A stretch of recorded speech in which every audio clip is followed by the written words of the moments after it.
Daniel Padilla may inamin tungkol sa isyu, gusto nang linawin ang mga kumakalat na balita tungkol sa kanilang ni Andrea Brillantes.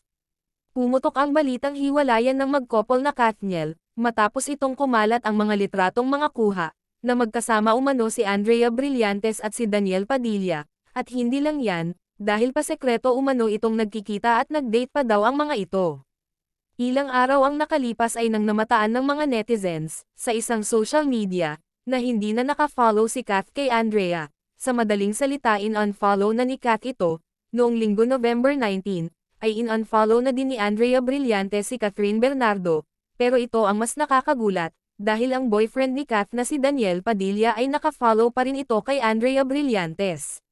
Matatandaan din na nagpaliwanag na si Andrea at ito ang kanyang sinabi sa isang source, hindi ko po alam kung saan ito nanggaling, siguro po naman hindi ko sisirain ang kanilang 11 years na relasyon, pero kabaliktaran naman ito sa pahayag ni Kath, na parang may paparinig sa mga nangyari, dahil sinabi nito na lahat naman ng bagay ay may second chance. Nang mapanayam naman si OG Diaz na unang nagpalabas ng balita, tungkol sa hiwalayan ng dalawa, ay sinabi niya na may nagsabi sa kanya na isang source at ayaw daw nito magpangalan, kaya naman binawi ni OG Diaz ang unang sinabi at agad sinabi nito na wala pang confirmation talaga.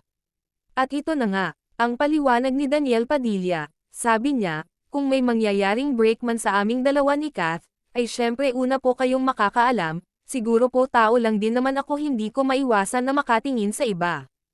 Pero hanggang doon lang yun, pero ito po talagang ang totoo, si Kath kasi hindi po siya mahilig manood ng sports, lalong-lalo na sa basketball. So noong time na iyon, yang mga pictures na yan, na kumakalat ay nanood ako kasama mga kaibigan ko at doon syempre nakita ko si Andrea. Syempre nang hi ako sa kanya, dahil malapit lang naman ang upuan namin, kasama ang mga kaibigan ko, at kasama niya rin ang mga kaibigan niya noong time na iyon, siguro naman walang masama do, pagtatapat ni Daniel.